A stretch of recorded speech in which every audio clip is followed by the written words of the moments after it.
Hey babes, welcome or welcome back to Coffee Over Apples. My name's Steph. This isn't a normal TBR game month because I have two announcements to make in this video. One is that I am a co-host for the 4th annual May the Force Read With You Read-a-thon, a Star Wars based read-a-thon where you ascend a rank and choose a species, choose your starship, and you have a lightsaber, all that fun jazz. Everything that you need to know about it will be linked below for the information sheets, the character sheets, and also the original announcement video. This is a readathon that was invented by Eric over at Break Even Books, and I'm very excited to be co-hosting once again. Also, I have a new book club, another book club that I will be co-hosting called the Quarterly Crit Club. This is a quarterly book club, so it's not a monthly book club like the Interstellar Book Club and the Annotation Station, which are the two monthly book clubs that I run. I will be explaining more about that when I get to what book we're picking. Become a channel member at any level to get full access to all of my Discords. However, if you're new here, really briefly, I use Magic the Gathering cards because I am a huge Magic player. I use these cards against each other to determine what I'm going to read for the month based on different prompts on corresponding color die. I've been doing this for a while now. If you want to see my prompts, that's also linked in the description below. I'm going to use those prompts to determine what I'm reading for my game, connect those to the readathon, and also connect them to the book clubs that I have going on.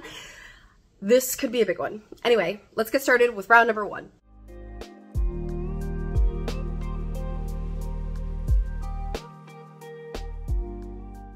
Welcome to the board.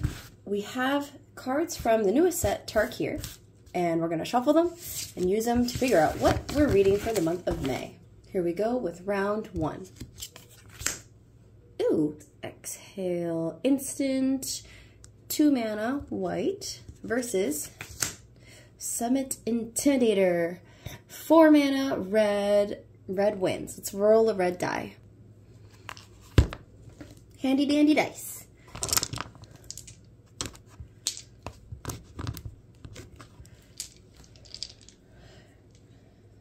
Here we go.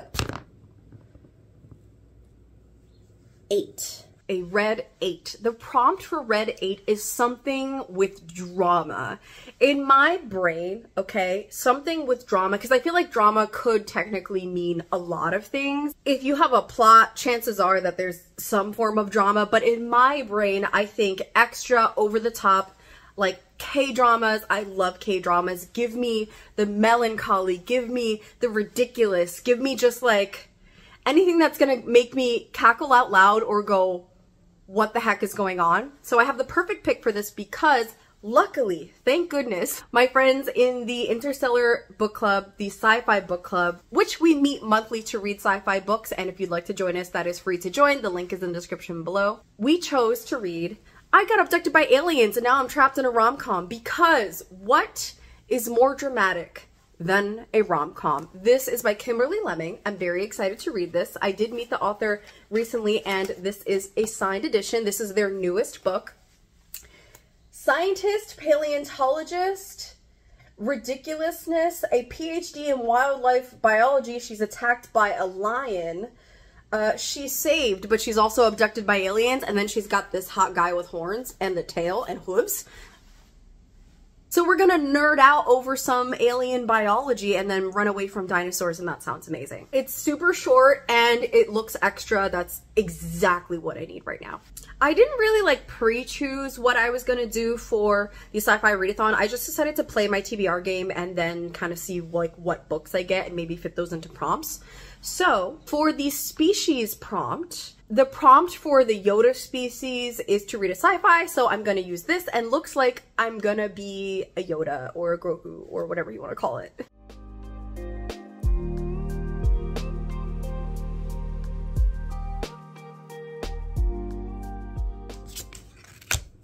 Another white, let's see, Lightfoot Technique, an instant, 2 mana, versus, what is this?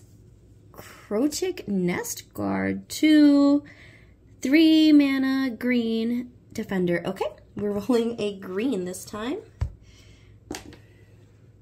Here we go. That is a 6. Round 2 gave us a green 6, and the prompt for that is a fantasy. here's where I get to bring in the new book club, the Quarterly Crit Club. So my friends Sarah and Scylla over at Voyage Through Worlds and Sila's Cats, also linked below, we were reviewing for like over a year Brandon Sanderson, and we decided that we have so much fun reading critically. Now, reading critically doesn't mean thinking negatively or tearing books apart. It just means like digging a little deeper into larger discussions, maybe on society, on politics, on framework, on world building, just like digging a little bit deeper with the thematics and the cultural relevancies within the story that we're reading. And so we've decided to just continue that because we had so much fun together by doing this quarterly book club. When the Discord's ready, I will drop that in the link below. Once a season, we are going to be reading a book together, and our spring pick, and our first pick is going to be Blood Over Bright Haven by M.L. Wong. Tell me this isn't gorgeous. As far as I know, this is a standalone. I hope it's a standalone because I could really use some standalone. I asked them to just hold my hand into fantasy because I need someone who's bigger on fantasy than I am, that I can trust, and they've decided to take up that mantle, so thank you to my friends for that. In looking at the prompts for the May the Force Read With You read-a-thon, guess once again I'm going dark side because the prompt that I saw that fit this book the most was a book that you've seen everywhere, and that's on the dark side for the prompt Deadly Sight. This has popped up on my For You page by so many book reviewers who say it's amazing. Therefore, I'm getting some points for that.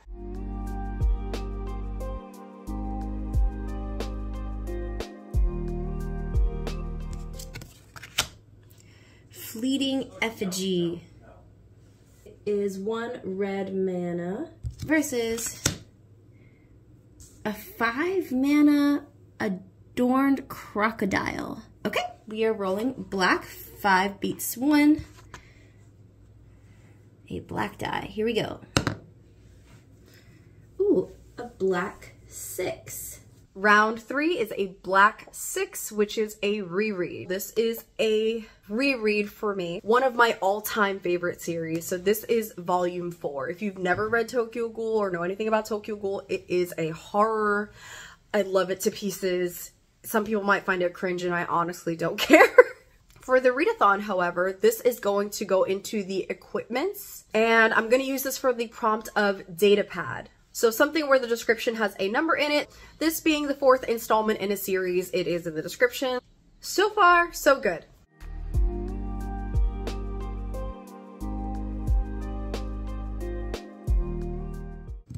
Round 4. Mystic Monastery. Well, that's a land, so that doesn't count.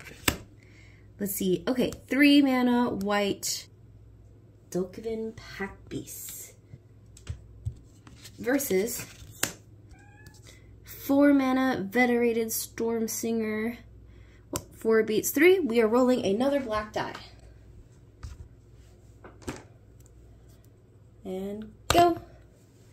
Black 2. Round 4 is a black 2. A book that is dark. Okay, my partner is going to be very happy about this because they've been trying to get me to read this book for a few months now so that we can gab about it together, and I'm picking it up. It's Ring, not The Ring, Ring. If there's no the in front of it, it's just Ring by Koji Suzuki. Yes, it is the horror movie that you're thinking of.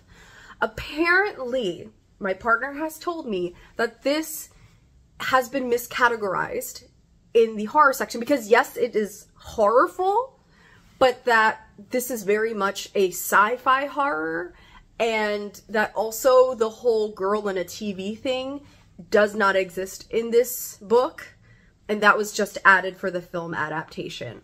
That's what makes me really curious about getting to the series, because I'm like, what do you mean they completely changed the plot? What do you mean the plot was not just lost, but they threw it in the trash? I'm going to use this for the Starship category, and I'm going to use it to get a Millennium Falcon. The prompt being a book that came out between 1981 and 1996, I believe, and this was published in 1991. That's it for the TBR game prompts. Now, additional reads that I have to get to. Let's talk about arcs and book club stuff. So, I have an arc that I have to read in May because the book comes out in June.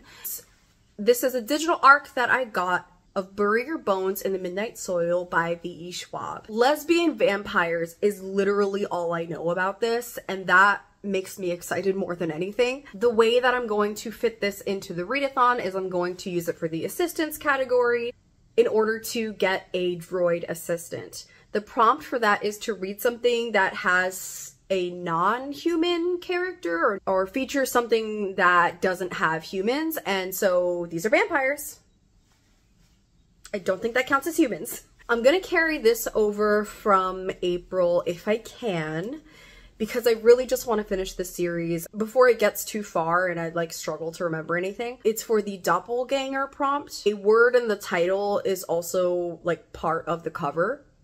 So, Witch Queen of Redwinter. This is literally the Witch Queen. She has her crown of feathers there. When I read it, could mean something else. I don't know, but she's a witch. I'm going with that. The Annotation Station, which is a book club that I started in order to read diversely and stay informed. Every month we read a fiction and a non-fiction. My fiction pick for the month of May is Futbolista by Gianni Garcevilla, which I did already read.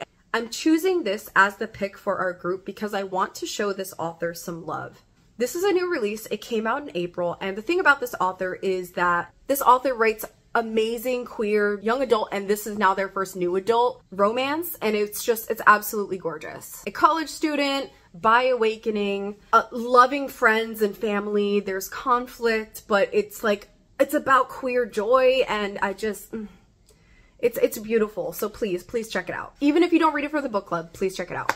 And then our nonfiction pick for the month of May is Rehearsals for Living. This is by two authors, and from what I remember, or what I understand from it, which is what makes it really interesting for me, is that one is a Black woman and one is an Indigenous woman, and they were like having conversations by way of letters over the past couple years. I think this was actually published in 2023, so I think it was like throughout the pandemic that they were sending each other letters, and it turned into this really deep discussion about being a marginalized voice and a marginalized creator, living under the contemporary forms of oppression. In some reviews, I've kind of seen it as like a debate of some kind, or just discussions between friends.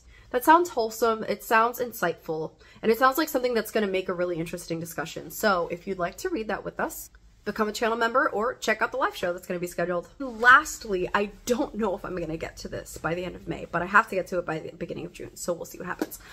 This is A Far Better Thing. This was an arc that was sent to me by Tor. It is a fantasy, so thank you, Tor, for sending this to me. Jonathan Strange and Mr. Norrell meets A Tale of Two Cities in H.G. Perry's A Far Better Thing, a heart-rendering fantasy of fairy revenge set during the French Revolution.